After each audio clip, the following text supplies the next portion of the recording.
Robert Hayes, C.D. Barnes, Michael Cavanaugh, from 1986 to 1987, Starman.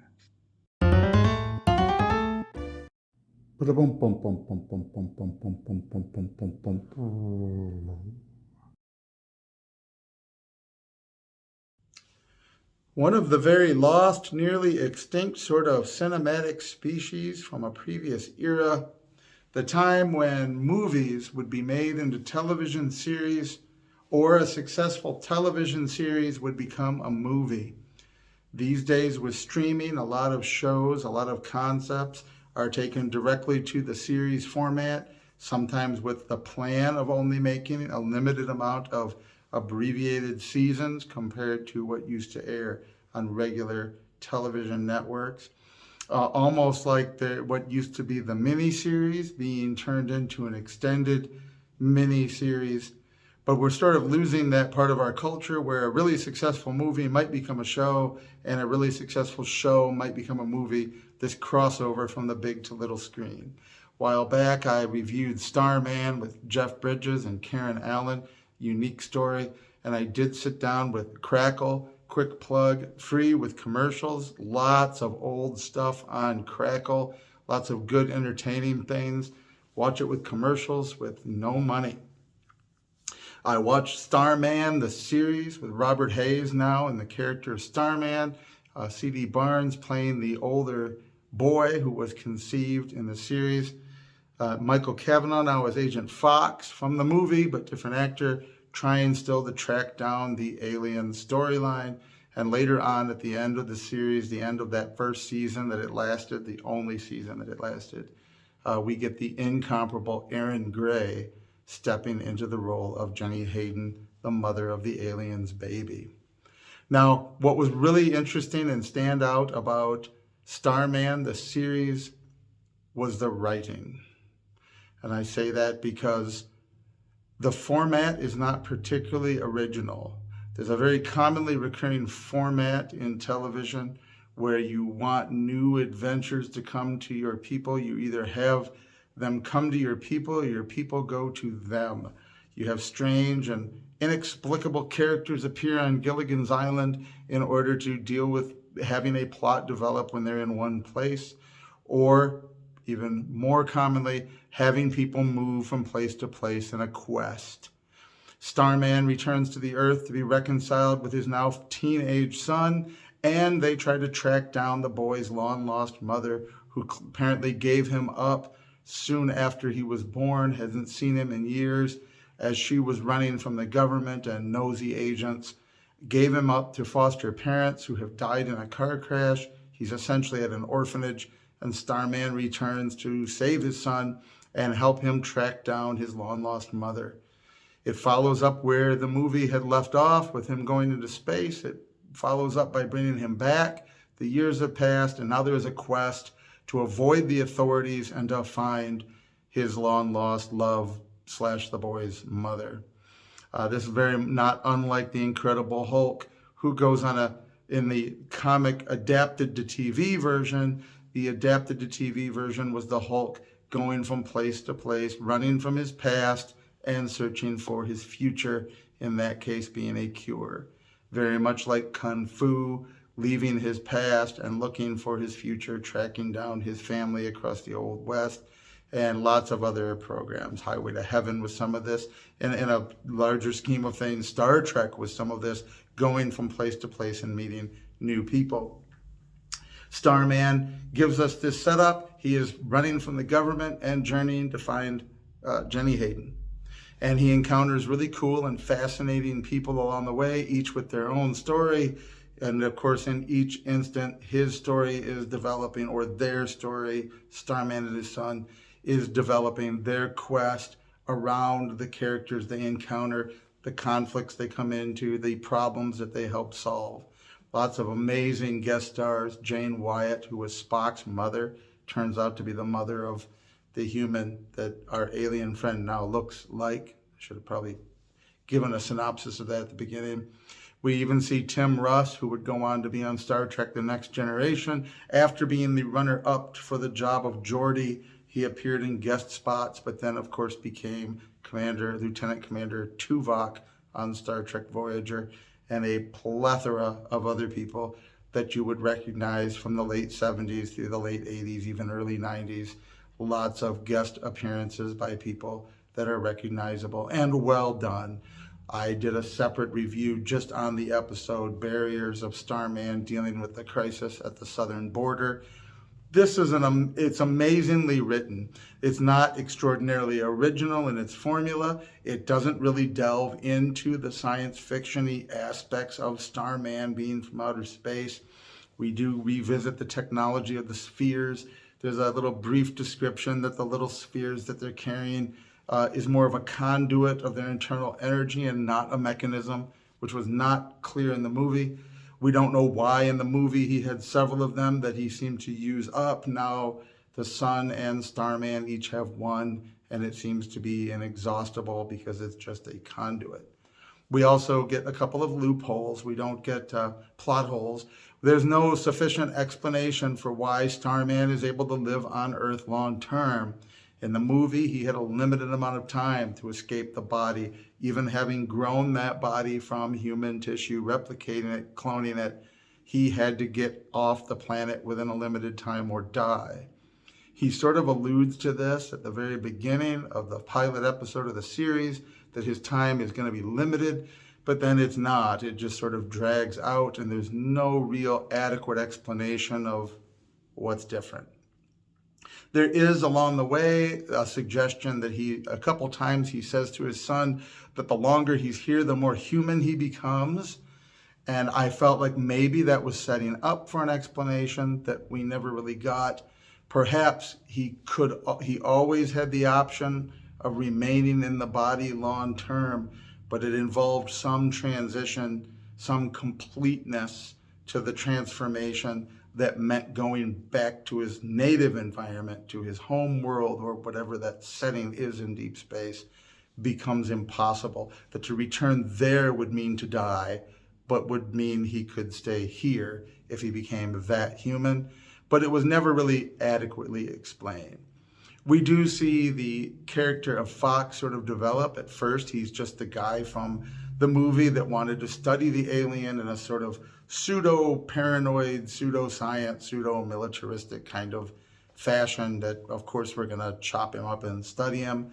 The series begins that way. There's a little bit more of a paranoia to him, like he wants to prove to the world that what happened 14 years ago really did happen, or at least to his superiors, that there's these lingering doubts about the veracity of it, and he's excited to finally track down the alien.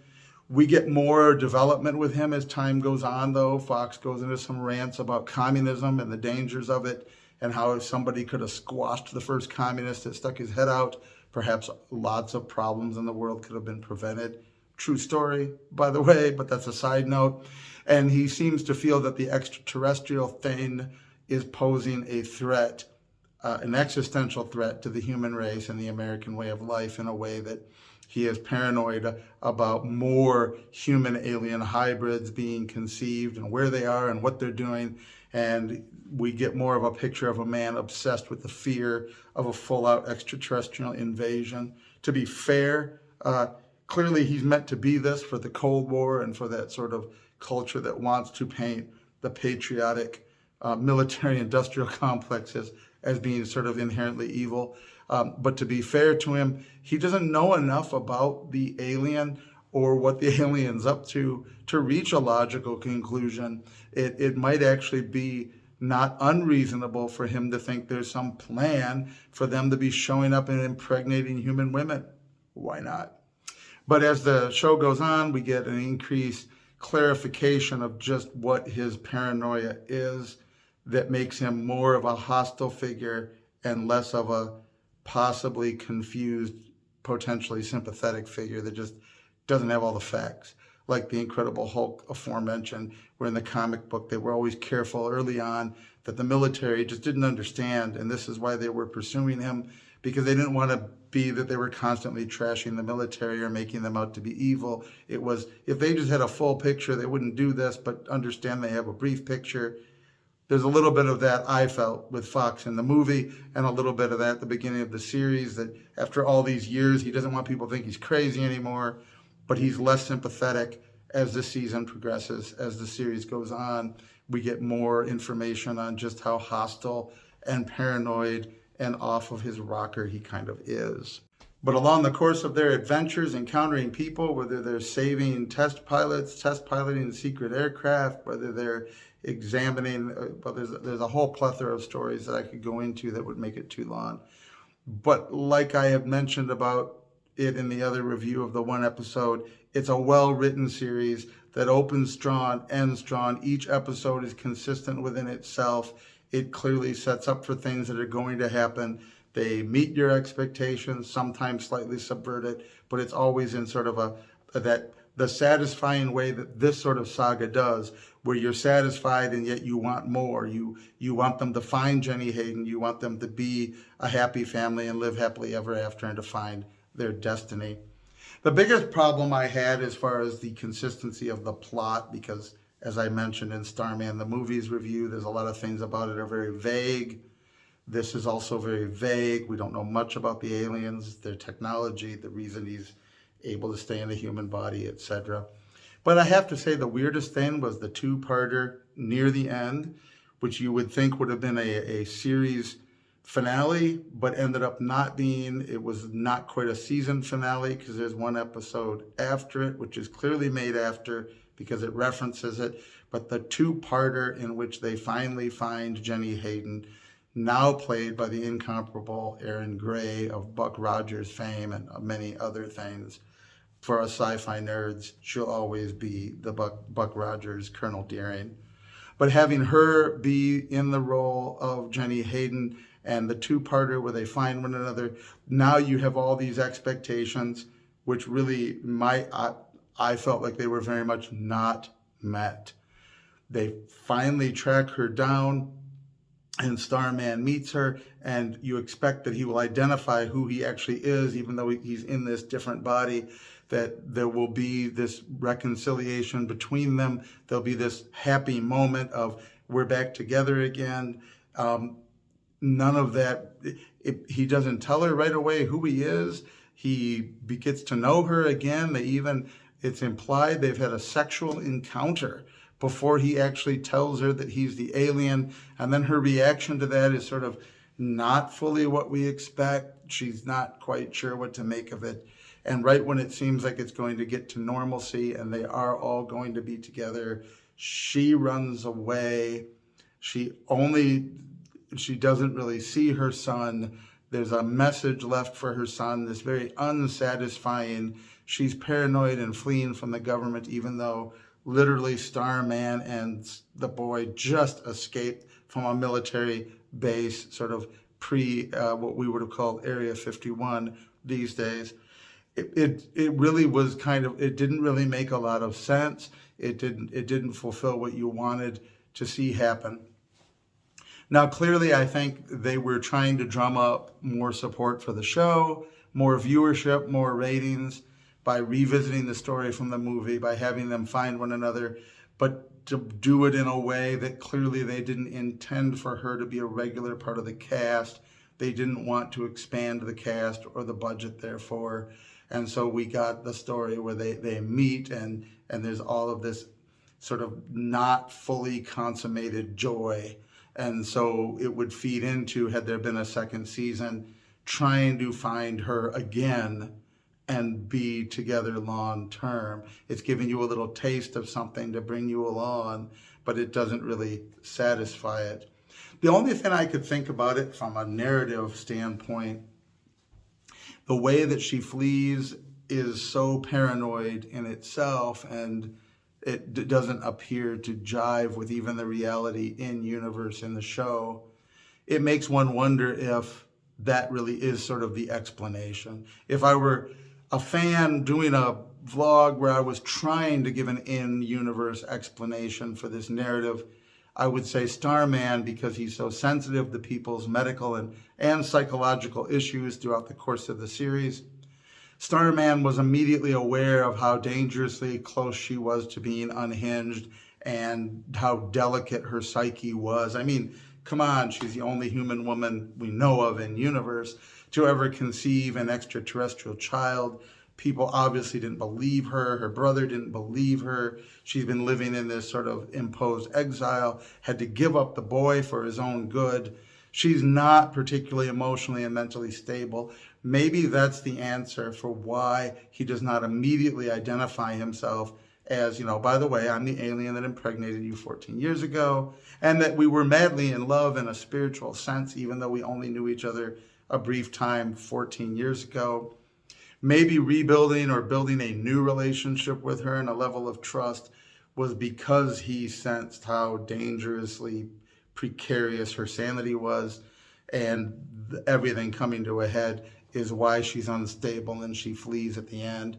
And that would make a follow-up season or seasons about not just finding her, but rescuing her, finding her to get her the help and stability that she needs and to assure her that things are going to be okay.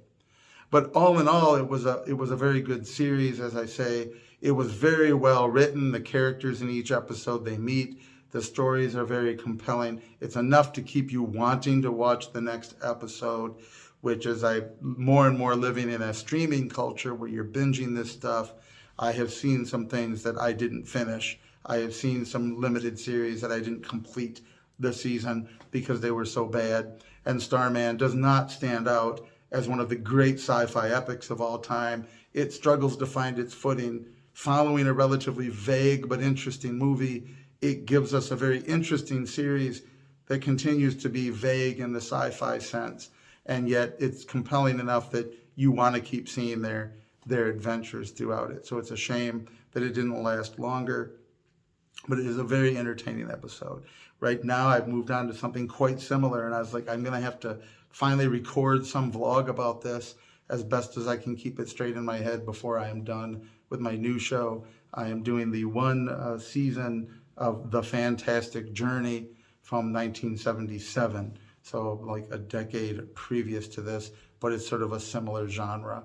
Anyway, Starman, it was good, it was well written, very entertaining, worth watching, not going to probably ever generate its own separate fandom or franchise within the sci-fi community, but it was a good solid movie, it was a good solid show, it was entertaining, and it had good qualities to it and good characters. Go watch it on Crackle, and look on Crackle. I was running out of things I was interested in watching, and a friend turned me on to Crackle, and there's a million things on there from back in the 60s, the 70s. It's got commercials, but a lot of this, things like Starman that lasted one season, wasn't necessarily going to be a billion people looking for it, but it's there. You can watch it for free, and there's plenty of other series like it and movies. So a quick plug for Crackle. I'm enjoying it. Thank you for being here. Leave me any comments down in the section. I'll get back to you as I'm able. Live long and prosper.